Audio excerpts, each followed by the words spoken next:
You gonna be in town this week? All right. I mean, unless something crazy happens, I'll be in town the next 2 weeks after that. All right.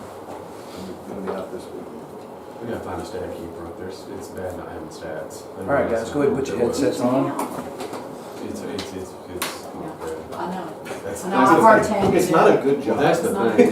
It almost has to be like a coach or somebody that knows Yeah, how. knows it, yeah. All right, go ahead and put your headsets on. Turn your mics on. You don't get Any to worse cheer. running batteries Right. up. You're too busy with your pen. You hear me? You hear me? I hear, I'm here. Loud and clear. Loud and clear. I hear you. I got all the folks. All right, now, give me just a second. Let me get us on. Should we start with the Wills Point and Fruitvale situations before we do All right, guys. anything else? I would like to. This is the point at which we have to be quiet.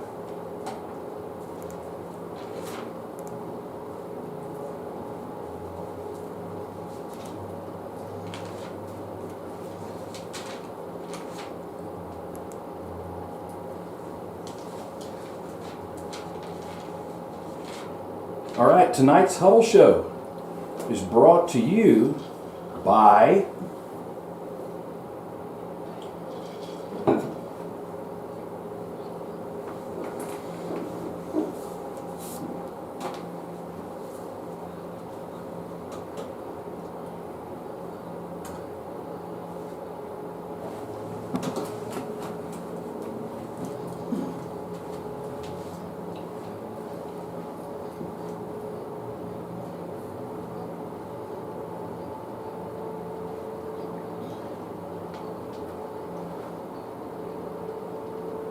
and the glorious pizza and cheese stick that you have all witnessed before you, which has been pretty much completely devoured, was also brought to you by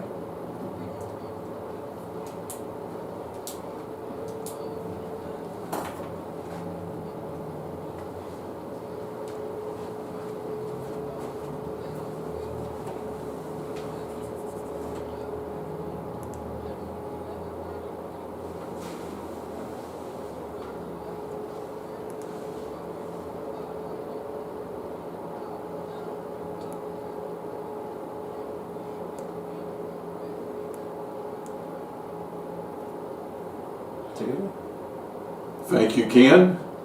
Welcome to another edition of the Huddle Show, your #1 source for football information in Van Zandt County. I'm David Barber, Van Zandt News sports correspondent. Pleased to be joined by the counselor, Joel Elliott. Hello. T.A. Hale from the Buzz Brothers. Ethan Adams, our Canton Herald sports correspondent. Engineer Ken is back with us tonight. And we have a special guest amongst us this evening. You know her as the Queen Bee. And we want to say a special welcome to Lou Ann Everett. Thank you. It's So good to glad be here. you could be with us. You bet. Now, we kind of teased our audience last week with the fact that tonight, Queen Bee, you and I are going to have a special announcement to share. We are. And in fact, I think only one other person around this table knows what we're going to talk about. These guys right here don't have a clue as to what we're going to talk about. They ought to be really happy too if they don't know. That's right. Things could get out of hand. It could. Well, we'll talk about that later on. Let's get into our conversation about our teams before we talk about actual game results.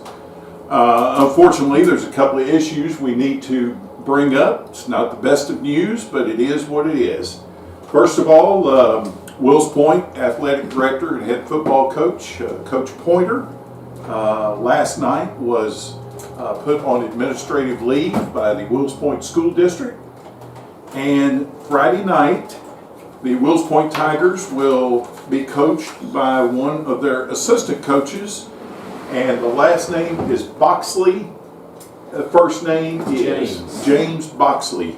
He is going to coach the Wills Point Tigers Friday night. Now, that's basically all we can say about the situation right now. There's going to be some other developments possibly later on this week. So by the time we meet again next Tuesday night, we'll probably have more information to share with you. But that's where we stand on that situation right now. Things had gotten in such a bad way over there in Wills Point for the guys. It feels like you saw something like this coming. Didn't know if it would be at the end of the year or mid-season or just what, but sometimes a situation can just become untenable, and things have gotten really bad. And Coach Pointer came in during the COVID year, if I remember correctly, tried to install a new offense, and and that was hard to do when you have got limited practice, trying to do it virtually or just limited time to practice. And it kind of feels like Coach Pointer just never was able to get any traction. And so I've heard nothing but good things about him. But sometimes the situation just gets out of hand, and it's better for everyone to just move on and go to the next thing. Right. And if you go back to that COVID season, Wills Point was the only team that their whole program got shut down for about a week and a half. That's true. 10 days. They didn't.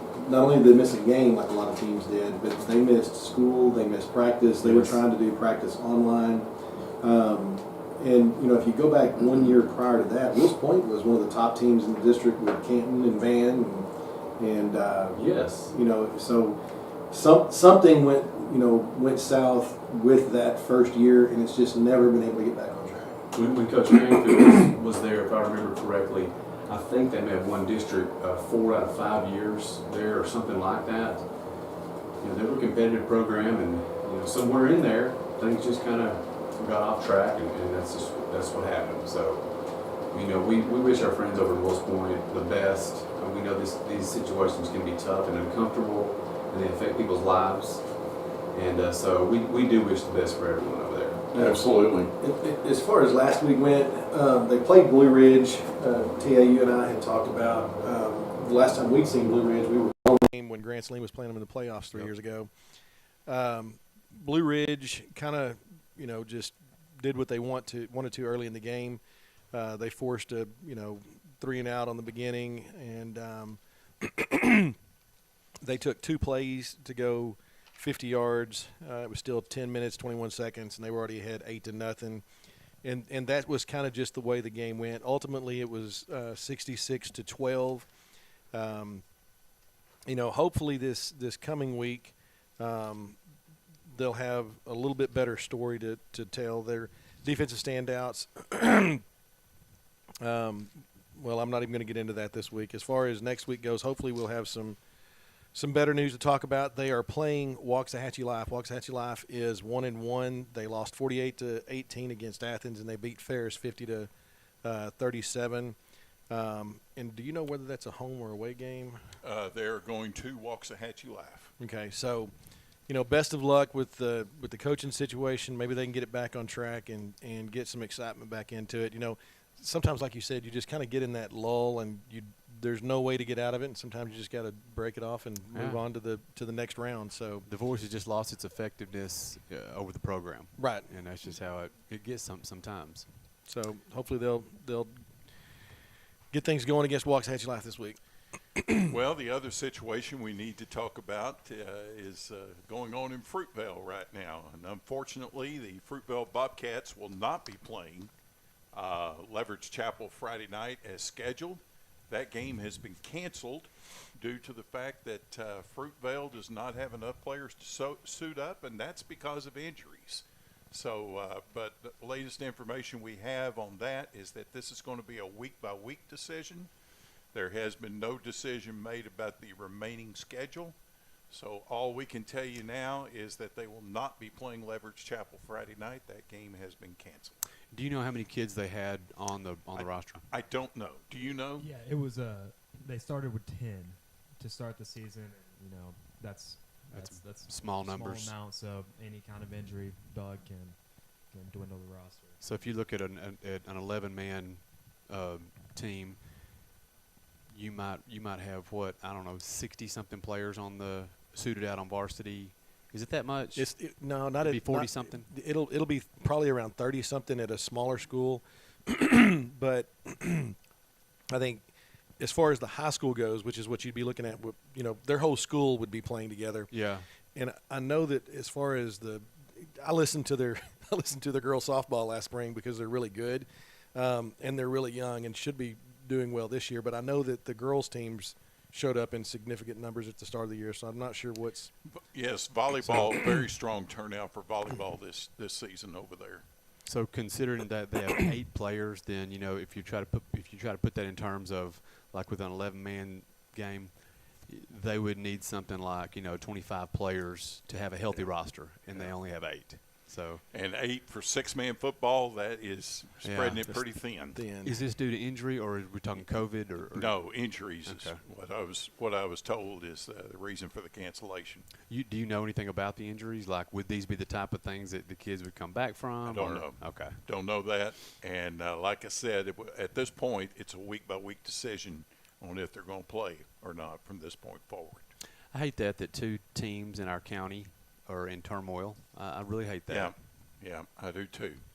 It's affecting a lot of kiddos' lives and parents and coaches and everyone, families. And so far as on the field, last Friday night was a rough night for Fruitvale against Campbell, I believe is who they played. Mm-hmm. And just not a good situation right now. We just hope and pray things get better for them over there real soon.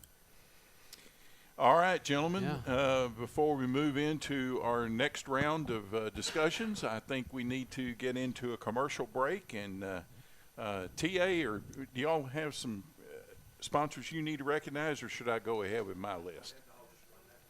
There we Oh, go. okay. There we All go. right. Well, let me recognize some of our sponsors tonight. We want to say thank you to Down Home Cafe, almost world famous. They have daily breakfast and lunch specials. Breakfast available anytime. Located at 400 West Highway 243 in Canton, 903-567-7601. We're brought to you by Exit Realty Pro, 1445 South Buffalo in Canton, 903-567-7777. We're brought to you by Goods Service Station. We sell service at Goods Service Station. Cooper Tires, state inspections, oil changes, mechanic work, computerized four-wheel alignment, and storage buildings. 903-963-7848. Located at 172 East Main in Van. And they carry farm diesel. We're also brought to you by Dean Kubota. 2 locations. Wills Point is 903-873-2451. Forney is 972-552-3151. We're brought to you by the Dwayne Wheeler Insurance Agency at 121 West Main in Van. 903-963-8887. Auto, home, life, business, farm, and ranch. And they also have a location in Quinlan at 9011 State Highway 34 South, 903-226-6000. Engineer Ken, I'm going to turn it over to you at this time. And a very special thank you to 3D's Pizza for bringing us this pizza and this bacon cheese stick. And here's a little word from Billy on them. 3D Pizza and Wings in Canton has great tasting pizza. They have small to giant sized pizzas. Enjoy the Meat Lover Supreme, Veggie, and Barbecue Chicken. Ask about the Texas Honey Ho. The flavor of the week is buffalo. You can dine in, you can pick it up, or have it delivered. Open Monday, 11:30 to 8 p.m., Tuesday till 4, Wednesday and Thursday till 8, Friday and Saturday till 9. Located 105 South Buffalo Street in Canton. Call 903-567-4448. 3D Pizza and Wings has the best pizza and wings around. Welcome back to the Huddle Show. I'm David Barber, Van Zant News sports correspondent, joined by the counselor Joel Elliott. T.A. Hale from the Buzz Brothers. The Queen Bee, Lou Ann Everett, is with us tonight. Ethan Adams, our Canton Herald sports correspondent, and engineer Ken. Let's move on into discussion of our next team. Gentlemen, I don't know which direction you want to go. We do have one undefeated team still in Van Zant County, and that's the Edgewood Bulldogs. Do we want to talk about them right now? Yeah. Let's talk about Coach Guerra and the Bulldogs. They're off to a, I'm not going to say a surprisingly good start, but I wasn't hearing a whole lot of noise about the Bulldogs in the off season, and suddenly they look like they're for real. So they took care of Scurry Rosser at home. That was 65-41 final, so 106 points scored. The overs may have hit there, guys. I haven't checked yet. But the Bulldogs seem to just get it done however they need to. We said that defense has been really, really strong and stingy, and they have held their opponents to actually only one offensive touchdown up until Friday night. But, you got a Scurry Rosser team. They're 2-1. We knew they were strong on offense. They put up 41 points, but the Bulldogs put up 65. And so they knew that Scurry Rosser was going to be a good team, especially on the offensive side of the ball. that they knew this would be a good test for the Edgewood defense, considering what they've done the previous two weeks. The Scurry roster had 11 offensive starters back. Can you believe that? That's a lot. That's a lot of experience and talent on the offensive side of the ball. So no wonder they're so strong on the offensive side. Talked to our correspondent over there, Paul Cates. He said the key to the win early in the game was that they shut down the run, and Scurry could not run it. They forced them to throw the ball, which they can throw it. They're pretty balanced, but they did kind of make them one-dimensional. And again, that Edgewood offensive and defensive line just really took control of the game. Paul used the word, I forget exactly what he said. I think it was bullying people around, bashing people around. This Edgewood offensive line must be really something. I talked to Coach Regal this morning in our meeting, and he brought that up, that he had this summer kind of, I guess, had spoken with Coach Guerra some, and that Edgewood offensive line is pretty strong. So the halftime score there in Edgewood, the Bulldogs were up 43-28. Then Edgewood, they outscored Scurry in the second half 22-13 for a final of 65-14. Two of the Scurry roster touchdowns were on long passes. Okay, so big chunk plays. And then they had two long kickoff returns that put them in good position to score.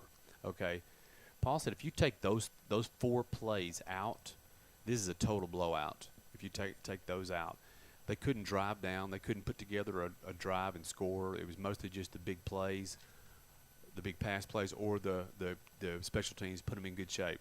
So Bulldogs won that one easily, and I started thinking, this team, and maybe I said this last week, they could be a surprise in that district. They have got you got an offensive line, you got a run game, you got a quarterback, you got a solid defense. Those are things that are sustainable. That's not smoke and mirrors. That's not misdirection.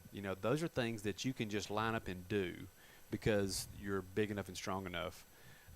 So when they come up against teams like West Rusk and Troop, those people who rely on speed and big plays, Edgewood might be a good opponent for them. Some stats here. Hayden Wilcoxon is just going off. It's his best. Who is he? You never talk about him. Yeah, we never say his name, right? It's every week. He's the front and center. We're finally giving this guy some credit tonight.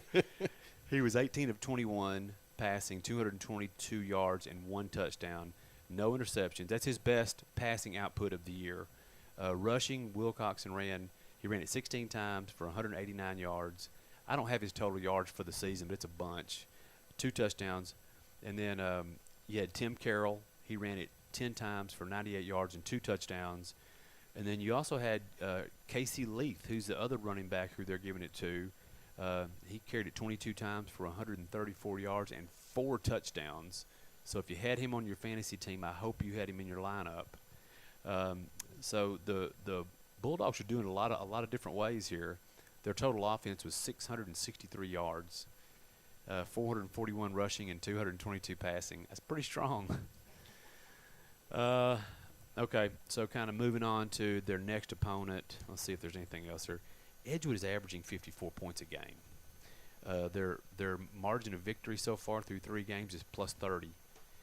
They're really, and they're only giving up 23 points a game. But if you remove all the non-offensive touchdowns from their total, they're averaging 16 points, giving up 16 points a game. So I started thinking, how long could Edgewood stay undefeated here? And see, if you're in Edgewood or if you're an Edgewood coach, you can't even talk about this. It's taboo. You jinx everything. But we can talk about it, right? Sure. We have to. So here we are. We're week 4 against Elkhart. Elkhart is 1-2. The next week you get Winona. Week 5, that's 1-2 Winona. The next week, week 6, 1-2 Grand Saline. And then week 7 is when you run into Troop, who is ranked 19th in the state. And that, if you're just looking at this, that's going to be your first really tough test. Not that they couldn't slip up and do something early, before that. But Troop is ranked 19th in the state. Edgewood is ranked 12th according to Max Preps. So they've quickly moved up. They started the year at 30-something, I think. So then, but after Troop, then you got ARP, who is they were supposed to be better this year. They're 0-3, and then their final game of the year is West Rusk. They're 4th in the state. We all know who they are. So anyway, that's just some thinking forward for the Edgewood Bulldogs and how things might be going. They go to Elkhart, the Elkhart Elks this week at Elkhart. Elkhart's 1-2. They were picked to finish 5th in that 6-team district that they're in. They're coming off a 35-20 loss to Hearn last week. The Edgewood guy, Paul Cates, told me that Elkhart has got more size than any team that they've played so far this year. And they've said, I think they might have said that a time before. So Elkhart must have some good size. Very young team. They only play 16 kids. Think about that. They only play 16 kids. I mean, they may have 30 on the roster, but 16 play. So you got a lot of guys going both ways. And early in the year when it's still 80 degrees at 8:30 at night, that can wear on you. So far, they won their first game of the year, beat Huntington 42-20, and then they've lost their last two to Corrigan, Camden, and to Hearn, both kind of blowout losses. They're averaging 28 points a game, giving up 35 points a game. Pretty balanced on the offensive side between run and pass, almost dead even. They got 2 backs that they hand it to. Quarterback's a really big guy.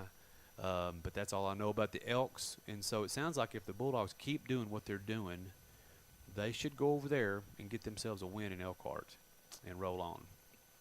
So all right, keep on rolling, Bulldogs. Absolutely. Yeah. The only other team in Van Zandt County that posted a victory last Friday night was the Grand Saline Indians. Thank An goodness. impressive road win for them at Emory. So tell us about the Indians, Joel. So, what was the score when Edgewood played Rains? It was it was 40-something to 50-something to 13 or something. 13, yeah. Yeah. So, we all kind of expected that they would go over there and take care of business. Now, they started out a little slow, and I learned that the starting middle linebacker for Grand Saline, who's out for the season, it was a shoulder injury. It's Cooper Brown, who is a senior. He's kind of the anchor on the defense, kind of the leader on the team, and he's gone for the season. So his sophomore was this week? it was last week that happened. Okay, so he didn't play this week, but I learned this week that it's season ending. That's the end of it. But his little brother, who's a sophomore, who is a backup quarterback, has basically just stepped in his shoes at linebacker, and I got an opportunity to watch the game, and the defense for Grand Saline is probably their best asset, at least in my opinion. I hadn't run that by Coach Drennan, but just from watching the game, they swarm, they don't slow down, and there is a sophomore defensive end, number 7, named Francisco Elizadale, who just wouldn't leave the quarterback alone. What a great name. And anyway, so they did a great job on defense. Preston Anderson's a quarterback, and he's a senior, and he put the ball in the end zone early in the game after Grand Saline had blocked a punt inside, I believe it was inside the 10, at least inside the 20, and then they punched it in. But there wasn't a whole lot of scoring going on. And then in the fourth quarter, Grand Saline finally just stepped it up. And it was 7-0 forever, right? Yeah. And into the third quarter. Yes, it was into the start of the fourth quarter. Okay. And then in the fourth quarter, you had your 2 consistent seniors, Amaya and Kendall, step up, and both of those guys scored. They needed this. I mean, this was if this game had gone the other way, that could have been a pretty deflating loss. But hopefully that's got the ball going in the right direction now. Grand Saline is playing Eustis this week. Right now, Eustis has lost to Blooming Grove, and then they have beat Maypearl and Farmersville, and I believe they play in Eustis. So. No, it's a home game. Is it a home game? Home game. Okay. Oh, it's homecoming. I forgot about that. It is homecoming. Okay. I didn't know about that, but it is a home game. I had forgotten that. It is homecoming at Grand Saline. Hopefully that doesn't have the van jitters that happened last week. Hopefully, whatever it is, I hope that doesn't happen over there. But Of course, they're going to be doing the parade. I had forgotten about that. I think I'm probably going to end up having to go over there for some of this stuff. But Grant's Lane royalty. Of course you're going to be over there. I don't know that it's real. So modest. Well, I inherited a name. That's about all I got going on over there. But anyway, so it is homecoming over there. So there are going to be the festivities for that. Hopefully they'll get over there and take care of business and walk out of this with a 500 record going into. Yeah. I believe we starting district next week over there. You go to Quitman next week, and that is the start of district for both Edgewood and I think it is. Edgewood and Grants Lane. So this is the last non-district game, and if they can go into district 500, then that'd be a good way to roll into district. Well, I don't mean to put you on the spot, but when's the last time before last Friday night that Grants Lane posted a shutout? It's been a while. I was going to say, been a little while. It's been a while. But that's a remarkable defensive effort Friday night. Well, and I'll just tell you, the one thing that was consistent is even into the fourth quarter, the motor was still going. Yeah. And in years past, over the last 4 or 5 years when I would watch Grants Lane, you could tell once it got to that fourth quarter, they weren't always flying around. But Friday night they were still going full throttle even in the fourth quarter, and ended up putting up 2 more scores then. So That's that youth, You never know. And I'm sitting here. I had a buddy send me the roster. You've got Amaya, who's a senior running back. Then you have the quarterback, Preston Anderson. And I don't know for sure who his backup is, but I know against Van, the younger Brown, who's now playing linebacker, was the backup quarterback over there. And then you got two other seniors, Hudson Griffin and Brett Kendall, who are just consistently, getting the ball in their hands. They're big, rangy kids. But they've got a lot of youth. There's a lot of sophomores and even a couple of freshmen that are up on varsity right now. I think there's 3 freshmen on varsity right now that are getting playing time. It's it's not like they're just up there playing backup. They're up there doing work. So I'm not sure what to make of Eustis. Just by their previous 2 opponents, Farmersville is 2-1, but I didn't see who Farmersville has played. That was a close game between Eustis and Farmersville. As a 1-touchdown game. Yeah, and both Farmersville and Maypearl were 1-touchdown games, and they only beat Blooming Grove by a touchdown. So all of their games have been. It's hard to tell. It's a Maypearl's 1-2. Eustis beat them, and then Blooming Grove. They lost to them. They lost to them. Okay. Yeah. Well, those young Grants Lane Indians just gonna have to pull it together then on homecoming night over there and get it done. Get it going. Yeah. All right. Well, we're going to take another commercial break, and when we come back, we're going to talk about the Van Vandals. We're going to talk about the Canton Eagles. We're going to talk about special announcement, and we're going to talk about our predictions. Can't wait to hear those numbers. All right. Well, let's welcome some more of our sponsors. Thank you to Tim James Insurance Agency, Home Auto Business and Farm, 548 West Highway 243 in Canton, 903-567-0627. We're brought to you by Legacy Dental Group, Family Dentistry, Cosmetic Dentistry, Oral Surgery, Orthodontics, and Sedation Dentistry at 240 East Highway 243 in Canton, 903-508-2923. We're brought to you by the Rick John State Farm Insurance Agency at 100 North 4th Street in Wills Point, 903-873-2858, Auto, Home, Life, and Health. We're brought to you by Ricky G's Auto Repair. Check with us for all your auto repair needs, 903-963-1540. They're located at 215 Quail Street in Van. We're brought to you by M Squared Management, Property Management Company at 1435 South Buffalo Street in Canton, 903-502-0202. We're brought to you by Craft 64 Burgers and Sports, 30176 State Highway 64 in Canton. And we're brought to you by Robertson Electric, commercial and residential air conditioning and heating service. Free estimates. They have 2 locations, Wills Point, 903-873-2461, Terrell is 972-563-5254. And we'd also like to give a special shout out to the people that are sponsoring tonight's game for KWJB right here. Megan Van, realtor of Elsie Harbert Real Estate, is a realtor that will help you find the right home or sell your home. With years of experience, Megan specializes in value, honesty, and is very positive with her clients. She helps sellers and buyers with all their transactions. She focuses on helping her clients reach their highest goal and potential. Megan specializes in residential and commercial. Check out lcharbert.com or Megan's Facebook page at Megan Van Realtor. Call her 214-728-3283. Megan Van can handle all your real estate needs in Kaufman and Van Zandt County. Welcome back to the Huddle Show, your number one source for football information in Van Zandt County. I'm David Barber, Van Zandt News sports correspondent, joined by Engineer Ken, Ethan Adams, our Canton Herald sports correspondent, the counselor Joel Elliott, T.A. Hale from the Buzz Brothers, and the Queen Bee, Lou Ann Everett. Welcome, Queen. Thank you. All right, let's talk about, should we move on to the Canton Eagles? I think so. And tough loss for them the other night at Caddo Mills, but go ahead and fill us in on what's going on with the Eagles. Yeah, tough night over there in Caddo Mills. Knew that was a good team. They're now 3-0, as are our last two opponents, Winsboro and Caddo, both 3-0.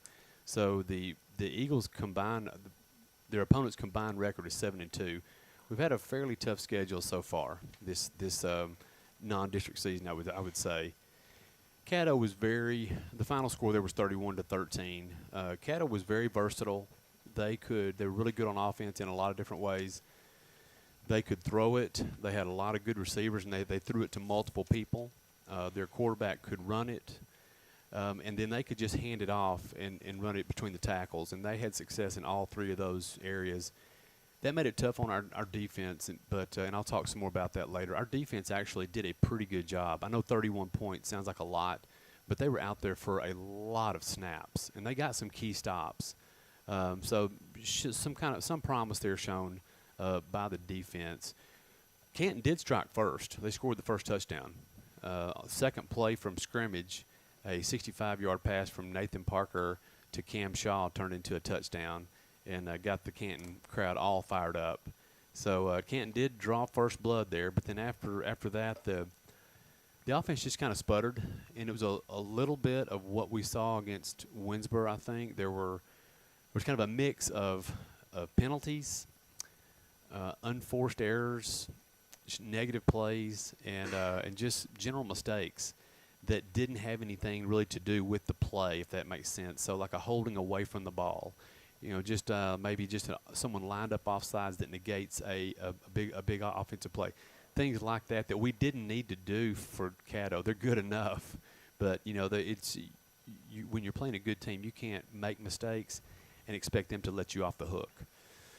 So, offensively, we couldn't stay on the field long enough to ever get any kind of momentum going or any kind of confidence going. I think I said during the broadcast, Caddo Mills defended Canton better than any opponent that we've had so far. They were more disruptive. Nathan Parker, bless his heart, he was on the run all night long, and some of that was blitzing, but some of it was just straight up like a 5-man rush, and so Parker spent most of his time outside the pocket trying to extend the play, and just never could get anything going. I talked to Coach Regal this morning. I said, well, what's Parker's mindset after 3 games? And he said, with confidence, he's getting better every week. In fact, every practice he's getting better. And he just has such a belief in that young man that he's very smart, that he is going to be a really good quarterback one day for Canton. And I do agree.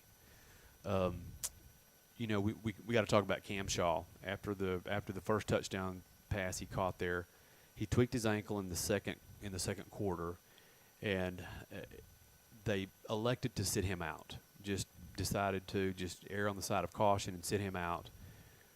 So we scored in the third quarter. The score was 24-13. In spite of all the mistakes that we had made, we were still within just 2 scores. Well, yeah.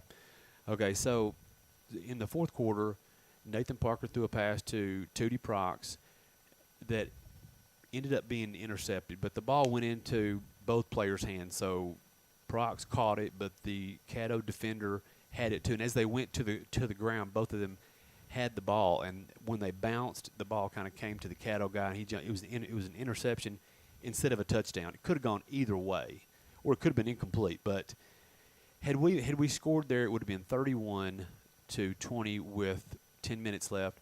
And Coach Regal said he would have thought about putting Cam Shaw back in the game if we had made that. You know, when you take Shaw out, you not only lose that rushing attack, that takes out a lot of your offensive packages, like the Wildcat. You remember how successful the Wildcat was against Mineola. Well, we couldn't do any of that once Cam's out. So you're really limited on top of everything else that you're struggling with. Let's see here. One thing that Coach Regal talked about was Chanston Prox making a focused effort on getting him the ball on the offensive side. He's one of the biggest playmakers that we have, but teams have really bracketed him. They've really spied him, and so they're just focused on trying to get him touches to try and get him to try and unleash that big play that he's got in him. Let's see, guys. Injuries, Cam Shaw, he will be back. They're taking it easy in practice this week, just out of caution. He'll be back. We talked about Lewis Irwin. He is out. He's out for the season. Yeah, bless his heart. That's and Coach Regal could not say enough good things about him this afternoon, about just how smart he is and how he could play multiple positions. And so, hate to lose him. He's a senior, and so sorry about that, Lewis. He will be missed. As far as injuries go, we're good to go, though. Prox has been dealing with a little bit of turf toe, is the word, and that's funny. And he is running better this week at practice, unhampered, unhindered. He's running better this week, so that's a good sign for him. Let's see here, guys. Okay. So Maybank, let me find my notes on Maybank here. This has turned into, well, it hadn't turned into, this is a rivalry. All right, and I didn't realize this, fellas, but we've lost the last 3 to Maybank in a row. So lost 3 of the last 5, those being the last 3, and pretty handy losses there. And Maybank has struggled mightily since like 2006. Things went really bad in that program. And before Coach Hudson got there, and I want to say the last year had a winning season. Before that, it had been 15 years since they'd had a winning season. Can you believe that? That'd be 21, 06. Yeah. I didn't realize it had been that bad for that long. But if you go back throughout our rivalry with those guys, in years where we're bad or they're bad, one has beat the other one in multiple times. So if Maybank's up and Canton's down, don't count Canton out, and vice versa. So Maybank is coming off a win over Brownsboro. That was 42-41. That must have been a barn burner. And they were way behind early in the game. Yeah. And came back and won. Yes. A defensive stop on that last drive to stop in Brownsboro's potent offense. So. Oh yeah. Yeah, that's impressive. That is impressive. We know Brownsboro's good. We have seen them run the ball, and they Jekyll Jekyll Baker is a good receiver. Jekyll, I know it's Jekyll. So Maybank runs. Coach Hudson's been there. I think this is his 4th year. They got 10 starters coming back off a 6-4 team last year, and they run that slot T offense, which is hard to defend because you never see it. You might see it once a year. You might see it twice. But the good thing about that is, y'all, Coach Regal, when he was the head coach in Eustis, they ran the slot T. So he knows all about the slot T, how to defend it, all that kind of stuff. So that's an advantage there. Just Maybank literally never throws it. They're rushing for an average of 372 yards a game, 97 passing yards a game. They've completed 9 passes this year, no touchdowns, and 3 interceptions. So the passing game is not strong at this point. But, you know, teams like that, they'll lull you to sleep the whole game. They won't They won't throw one single pass, and then they'll release a guy in the fourth quarter. He's out there by himself and hits a touchdown. That happens. Play action. It happens all the time, so you got to be careful there. So they've got 3 guys they handed off to, all pretty big, fast guys. I watched a little bit of huddle film on them, and they do look pretty formidable. Let's see. This week in practice, the focus was going to be to get the offense in sync. Having some trouble picking up blitzes, just pass blocking in general. Parker can't find any kind of comfort back there in the pocket. He always feels like he's being flushed out, maybe even when he's not. You know, you start to see ghosts at some point. Well, and that is part of it. I mean, you'll see in early, I guess it was against Mineola, I was surprised to see a kid that was a sophomore in his first game leave the pocket, and he's pointing downfield, and that's not normal for a 10th grader. Yeah. And I think he may have felt comfortable enough doing it, and has had the need against the teams when they're getting through to him, that his comfort zone may be, if it gets kind of hot in there, to move, to get out of there. And when you're waiting for a play to develop, sometimes you lose the ability to run the play as it's designed if your first instinct is to take off. He rarely gets the chance, it feels like, to stop and set his feet and throw. The kid's got a good arm. We have seen that on some of his deep balls, but everything he's thrown, or a lot of it, has just been on the move, just escaping. You about to say something? He got the chance on that second play of the game, and that was one of the prettiest balls I've seen him throw all year. Yeah. And so his arm question is not – his arm talent is not in question. No. It's just he needs a little more time. You know, when he gets out of the pocket at times and runs, he can run a little bit. Pretty good athlete, and you can tell physically, man, he can carry about another 20 or 30 pounds on that frame. He's going to be a different-looking kid in a year. I don't recall the last couple of weeks, but I think it was in the first game he didn't go out of bounds or slide or anything, and took a pretty good lick. So I don't know if that's – he'll learn that. Yeah, it doesn't take long to figure out that sideline's not always a bad thing. Yeah.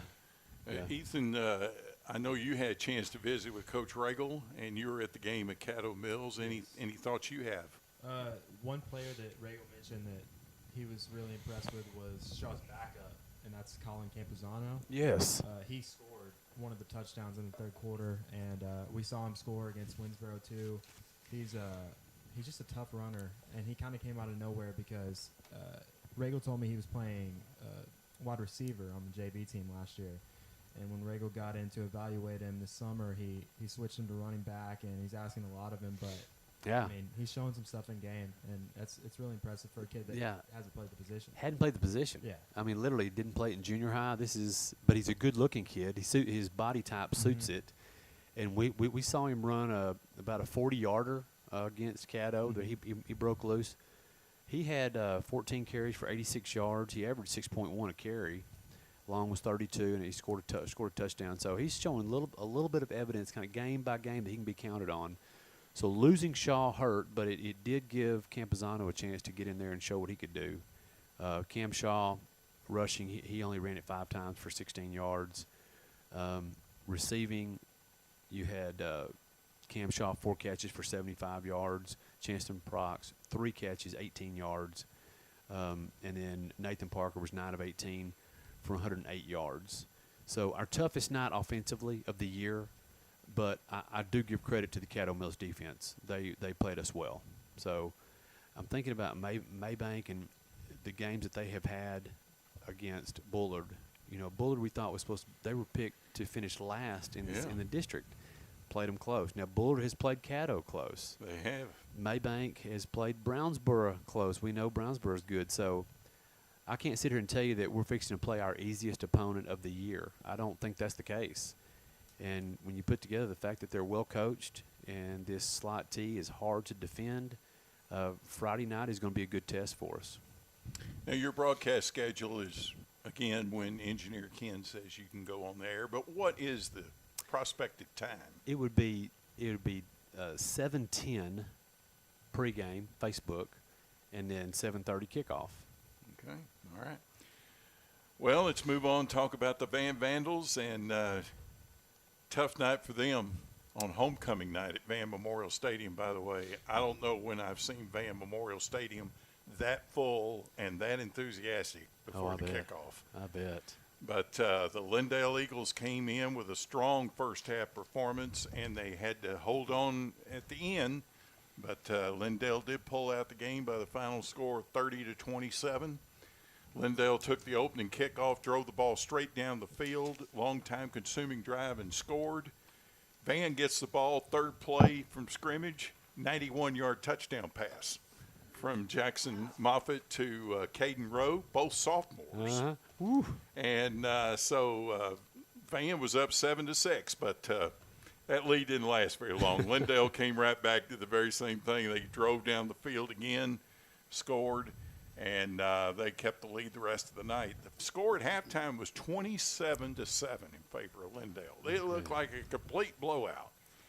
Well, I'm not sure what Coach Moffitt said at halftime. I think he must have used one of those Newt Rockney speeches or something, because that was a different Van team that came out and played the third quarter. Took the third quarter kickoff, went down and scored, and really kept the pressure on the second half. They tried a couple of onside kicks, which were unsuccessful in the fourth quarter, but they made a great comeback and got as close as 3 points in the fourth quarter, but couldn't carry it over, and Van suffered their first loss of the season. Did they score, David? Did they cut it to 3 and then try an onside kick? Yes. Okay. Yes. And, the onside kicks just were not done like they should have been, but Not like that. Was it the playoff game a couple of years ago that they? yeah, they against Caddo Mills, they recovered 4 consecutive onside kicks. Oh yeah, It was crazy. That I was was the at that craziest game. thing. The craziest thing yeah. I've ever seen. Yeah. But Jackson Moffitt, quarterback for the Vandals, Coach Moffitt's son, he definitely had his best game out of the 3 games they played. He was 16 out of 27, 240 yards, 3 touchdowns, no interceptions. Very solid game. for a sophomore. Sophomore. Yeah. And Caden Rowe, I mentioned him, 5 receptions, 175 yards and a touchdown. Braden Bradshaw had a touchdown receiving. He had a touchdown rushing the other night. Garrett Flory, 10 carries, 47 yards rushing. But the tackle stats, the defensive stats for the Vandals, Garrett Flory, I mentioned he had 47 yards on offense. Well, all he did on defense was have 14 tackles, caused a fumble, and intercepted a pass in the end zone. He was busy. And Christian Capuzano, I don't know if he's any relation to the young man from Canton, but Christian Capuzano is a transfer from Edgewood. He's a senior this year, plays linebacker. Well, he had 11 tackles the other night. 3 of those tackles were for losses, so he had a very solid game. Bo Barton, always good, 9 tackles, 1 tackle for a loss, and 1 quarterback pressure. So disappointing night for the Vandals on homecoming night, and but as Coach Moffitt said in my interview with him yesterday, got to move on to the next one. Can't do anything about Lindale now. No. So the final non-district game for the Vandals will be a trip to Paris Friday night to take on the winless Paris Wildcats. Now, when I say winless Paris Wildcats, your first thought might be, well, they must not be very good. Well, guess who their 3 losses were? I saw. Yes, Liberty Ilo, Salina, and Gilmer. Who made that schedule? All 3 of those teams are undefeated. Ooh la la. Who made that schedule? So Coach Moffitt said ever since he grew up in Sulphur Springs as a kid, he's never known Paris not to have an athletic football team. And he said this year is no exception. They have excellent team speed. They've had issues with turnovers and penalties the first 3 games that kind of held them back. But he said this is a team that's going to get it together one of these days, and he's hoping it's not Friday night. But I asked Coach Moffitt, we got to talking about, in years past, the final non-district game has usually been followed by a bye week, and then district starts. Yeah. Well, Van doesn't have that luxury this year. After the Paris game Friday night, they jump into district play against Brownsboro at home the following week. So I asked Coach Moffitt, I said, is there a tendency to consider maybe pulling back on some of the players' playing time this Friday night against Paris and get them ready for Brownsboro, I was surprised by his answer. He said, could very well be. So he said, right now, he said, our focus is we've got to do what needs to be done to take care of Paris. We got to get that bad taste out of our mouths. Yeah. We're dealing with some adversity for the first time, coming off our first loss of the season. That's got to be addressed this week. And so, but he said, second half, depending on how the game's going, could see some changes in the lineup Right. for the rest of that night so they can be ready for Brownsboro next week. If it worked out that way, it'd be ideal. Yes, yes. You know, the way they lost to Lindale, though, it would be different if they had maybe had a lead in the first half and then gave it away at the end. But they did make a nice effort to come back. You got to feel good. You outscored them a lot in the second half. 20-3 is what they outscored Lindale in the second half. That's got to give you a little something. Yeah, you know. yeah, and he was very pleased and proud of his team for the way they came back. Yeah. But he said, I look back at that first half, and he said, I don't know if since I've been at Van, if we had a worse 4-minute stretch of play than what we had the final 4 minutes of the first half. First half, yeah. Because that game could have been 20-14 at halftime, just yeah. as easily as 27-7. So, yeah, there's some things I'm sure they're working on in practice this week, and I'm looking for an improved performance at Paris Friday night. I would still be feeling really good about things if I were Coach Moffitt. Yeah. Just by and large, the wins that you've gotten early on, and even in your loss, you know, I would be feeling good about things. Right, right. So, anyway, good luck to the Vandals. Good luck to the Eagles this week. It's time to move on to another commercial break. And if you guys want to talk a little bit, I've got to find my notes here. Oh, here we go. I just found them. All right. We're going to recognize some more of our sponsors. And when we come back, we got, in whatever order, the big announcement and our prediction segment. But we'll talk about that after the break. Tonight, we are brought to you by Mill Creek Dental. We're making East Texas smile. Dr. Ann A. Duddle. 903-567-2207, located at 104 Burnett Trail in Canton. Legacy Ag Credit, financing your legacy. Rural land, country homes, operating capital, farms and ranches, livestock and equipment. 903-567-2251. We're brought to you by Taylor Automotive at 27928 Highway 64 in Canton. 903-567-3948. We're brought to you by Wills Point Ford. What matters to you matters to us. 618 Houston Street, Wills Point, 903-873-2511. Thompson Equipment, 30387 State Highway 64 in Wills Point, 903-865-1616. And we're brought to you by the Zach Pruitt State Farm Insurance Agency at 295 North Maple Avenue in Van, 430-388-2006. I'm David Barber, Van Zant Newspapers, joined by Engineer Ken, Ethan Adams, our Canton Herald sports correspondent, the counselor Joel Elliott, T.A. Hale from the Buzz Brothers, the Queen Bee, Lou Ann Everett. All right, we need a vote. Which direction do we go now? Is it time for predictions or is it time for the big announcement? Well, I guess we can save the big announcement for the end. Okay. All right. What do you think about that? We'll go to the prediction segment. It is sometimes attempted to be duplicated, but nobody's been able to do it. Right.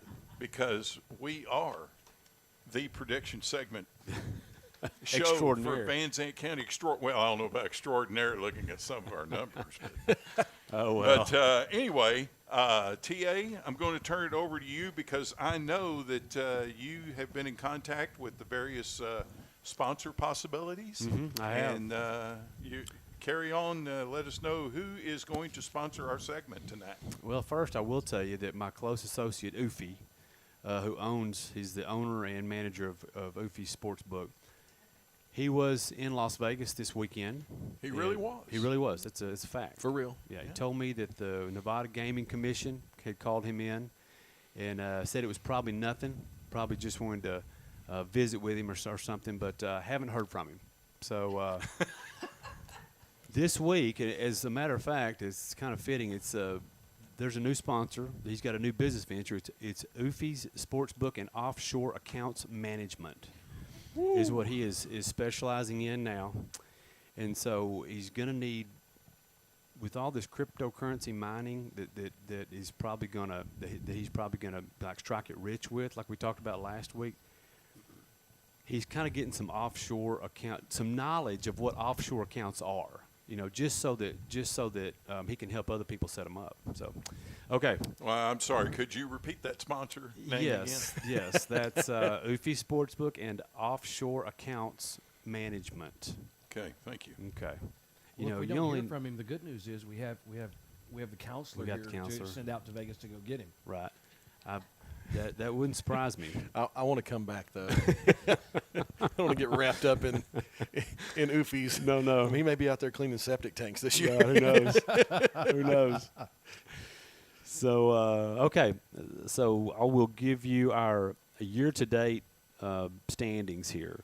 So David is through 3 games, 6-13. Joel 7-12. TA 6-13. Ethan 7-12. Now that may not sound like a really great record to y'all who are listening, but you have got to pick the winner and the over/under. So you have to win against the spread, and you have to pick the over/under both to get a win. So that makes it harder. It's a parlay bet, but you only get 1 point. Right. But no parlay. It's a challenge. It's a challenge. Right. Okay. So game number 1 here, you got your Wills Point Tigers 0-3. At the Waxahachie Life Mustangs, who are 1-1, they're coming off a loss to Ferris. I'm sorry, they beat Ferris, 50-37. All right, the line is -28. Waxahachie Life. Total is 60. David. This is a tough one to call, but I'm going to go Waxahachie Live, and I'm sorry, what was the over-under? 60. Under. Waxahachie Life under. Okay. Joel. What were those scores that Waxahachie Life had? They just beat Ferris last week, 50-37, and I don't know who they got beat by. I'm going to go Waxahachie Live over. Okay. I also went Waxahachie Life over. Yeah, and I want Easy. life and over. Life and over. I like that. Life and over. Okay. Game number 2. Van Vandals 2-1 at the Paris Wildcats, who are 0-3.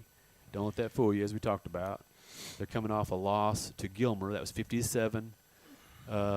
Actually, to be fair, Paris has been blown out all 3 games, but they were 2 top-ranked opponents. Tremendous opponents. Right. So I got Van -15, over/under 50. I like Van and over this week. I just got a feeling that they're going to come out extremely inspired and ready to go. I would not be surprised. Joel. I'm copying his paper. Okay. Okay. The counselor, Van and the over. TA, I went Van and over also. Give me Van and under. I knew Easy E was going to do that. No, I knew it's it. going to be different. He's trying to make a move on us there. I have to tell y'all, Ethan has the most colorful coloring book over here than the rest of you guys. Y'all just have plain old paper. His has got style and pizzazz. All right. Okay, so the Fruitville game off the books. Yeah. All right. Canton versus the 1-1 Maybank Panthers. Panthers coming off a big win, 42-41 over Brownsboro. This one is Canton -1, 52 the over-under. Well, I'm going to say Canton's going to win the game, but I'm going to go under the 52. Canton under the total. Okay. Joel?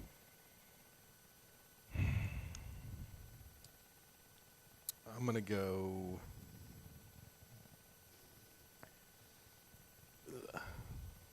I'll go Canton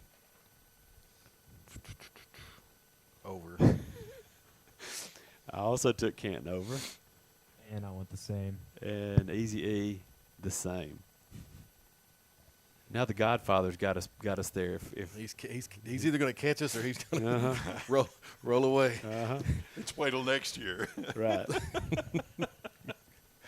Okay, game 5. Your red-hot Edgewood Bulldogs, 3-0, at the Elkhart Elks. The Elkhart Elks coming off a tough loss to Hearn, 35-20.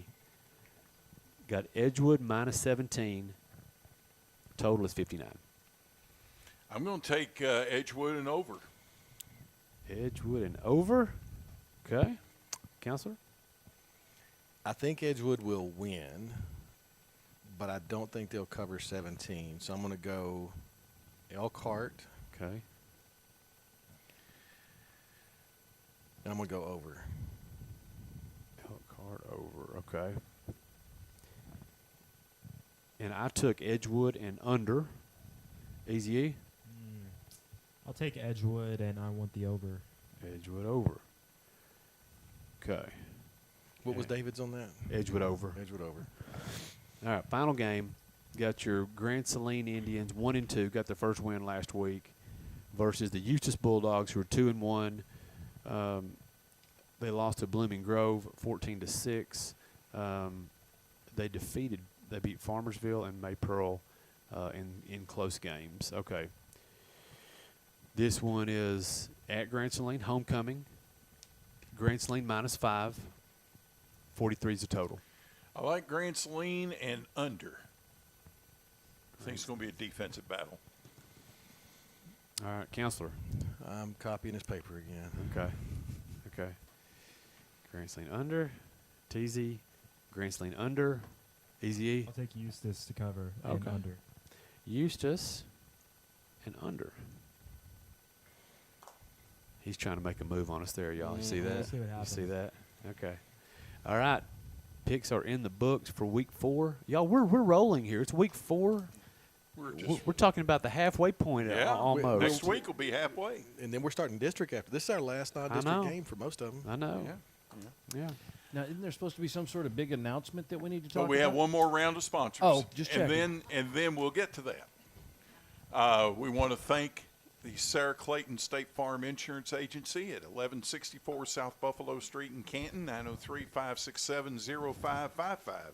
We're brought to you by UT Health, East Texas, Urgent Care 301 East State Highway 243 in Canton, 903-567-4692. We're brought to you by Plumbing by Roger, 903-833-5667, serving Van Zandt County and all of East Texas. We're brought to you by Wills Point Chevrolet, Chevy Drives Texas, 903-873-2561, located at 660 Houston Street in Wills Point. And we're brought to you by Van Zandt Farm and Ranch, 118 East Main Street in Van, 903-963-3651. They have feed for horses, dogs, cattle, chicken, wild bird, pigs, fish. They have gardening items, seeds and fertilizers, organic feeds available. I'm David Barber, Van Zandt Newspapers, sports correspondent, joined by Engineer Ken. Ethan Adams, our Canton Herald sports correspondent, the counselor Joel Elliott, T.A. Hale from the Buzz Brothers, the Queen Bee, Lou Ann Everett, and now, ladies and gentlemen, the moment has come. Drum roll. I'm going to turn it over to you, Queen Bee, but I just want to say, first of all, that this all came about from a conversation, an exchange of text messages that we had a couple of weeks ago regarding the upcoming Van Canton football game, which will be played on September 30th in Canton. I'm going to let you take it away from there.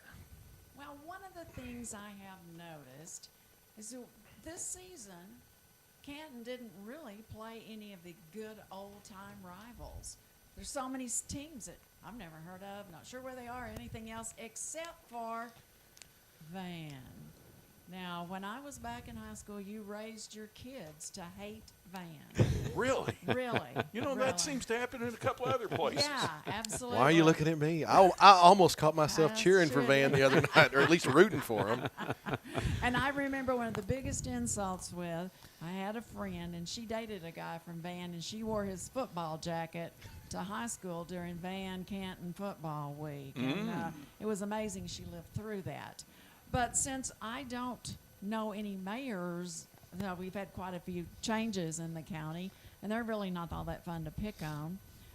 I told David that I challenged him that the Canton Eagles must beat Van, and that if they did, I was going to throw a pie in his face. Oh. And he accepted the challenge, but you said what? Well, I initially did not accept the challenge. Well, that's true. And then, guys, I want to tell you, this lady can do some serious trash talking.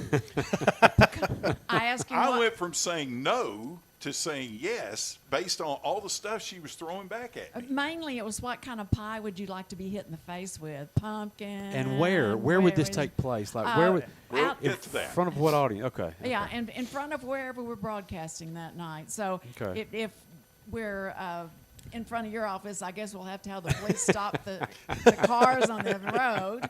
Well, you're the mayor, so it shouldn't be a problem. There shouldn't be a problem, except that's a state highway. But we can easily block this off right here, and it will be an interesting pie in the face one way or the other. Well, I just want to let you know that I've already been working on my throwing motion. Well, I was doing that here. You know, it's like 1, Because 2. it's And it's I can obvious do it to me. over, I can do it under, or I'll just splat it. You know, It's obvious to me been- how the game's going to come out. Oh well, gee, just enjoy your dreams while you can. Dream on.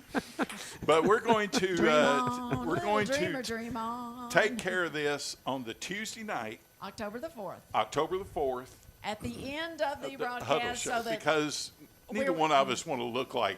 no, we don't want to sit and sticky. Yeah, Or yeah. one of us doesn't want to sit and sticky, whoever that is. Mayor, And- now whatever kind of pie you make Uh-huh. to throw at him, would you make an extra one for Extra. us? Coconut. I don't want to. Coconut cream. I don't want to see that preferably. wasted. I can't stand to see that wasted. Oh, coconut cream. Okay. Oh, yeah, yeah, Well, yeah, that's, yeah. that's, well, actually, I thought I might possibly send some samples so he could pick out which one he wanted. Or maybe y'all should pick out the samples that I used to hit him in the I'm face easy. with. I just don't think I have to worry about it. So, So where are you going to get your pie, David? well, you know, we'll see. And we'll just have to see how this works out. I will admit, though, after the last Canton game, before I heard about Van, it was like, ooh, this might not have been the best idea. Hey, I will tell you this though. Last year, before the Canton Van game, everybody from Van that I talked to was certain of how that game was going to turn out, and I promise you, there were people in Van that were beside themselves when Nathan Goodson's foot hit that ball and it was in midair. And the crazy thing is, you look at the video of that kick.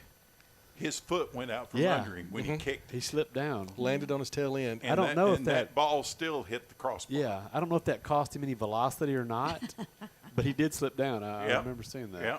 So, well, okay. The challenge has been issued. I have accepted, and we will proceed with the plans to settle this. Facebook Live. October. Commence Yes. to baking the pie. That's right. Hey, Junior appeared. We're Yes. even gonna. The moment you started talking about pie, he walked in. Okay. Yes, I You know, noticed. they just rang my bell when they said pie. I was like, boom, I was 2 miles away, heard the word pie, got here as quick as you could. You know, Shut up, thi- Junior. This is scary because Junior may get out and lick up what's in the street. Well, anything that doesn't hit the ground is fair game. No, just because it hadn't been on the ground doesn't mean it isn't dirty. So you might ought to consider that. 5 before you second start- rule. Yeah. Yes, sir. You start taking it off of David. All right. All right. Are we done? We're done. All right. Any other business that needs to come before us? Let's remember broadcast time Friday night for Canton Maybank. 7:10 pregame, 7:30 kickoff. And KMU, our sister station, is going to have Eustis and Grand Saline Friday night. KO. And On the after, call? yes, KO on the call. And after that game, they'll go over to Friday Night Live at KMU, and you'll be hearing some of us during that time as well. Who won the Spirit Stick this last week? I don't know. I don't recall. I'm sorry. So it was. I think it was Quitman. Okay, so we'd have Grand Saline, Van, and Quitman now in a three-way won tie. it. Has KO or anyone laid out the what the prize is going to be? I have not heard that, but now that I'm sure he has heard about our challenge that we're going to have, I'm sure he's going to be in the works on doing something over there. KO won't be left out. No, he's not going to be left out. Yeah. What he did last year was fantastic. Showing up at someone's pep rally. Yes. That was awesome. Yes. Well, I'll tell you what, it's been quite a night here. Yes. We also have band going to Paris. We have Wills Point going to Waxahachie Live. We have Edgewood going to Elkhart. And band going to Paris. Did I miss anybody? Yeah, that's it. That's it. Okay. Thank you all for being here. You bet. Queen Bee, good to have you with us. Thank you. Yes. Fun. All right. And for the gang here around this table, including Engineer Ken, I'm David Barber, Van Zant News Sports Correspondent, and we always want to let you know at the end of our program that you have been listening to the Huddle Show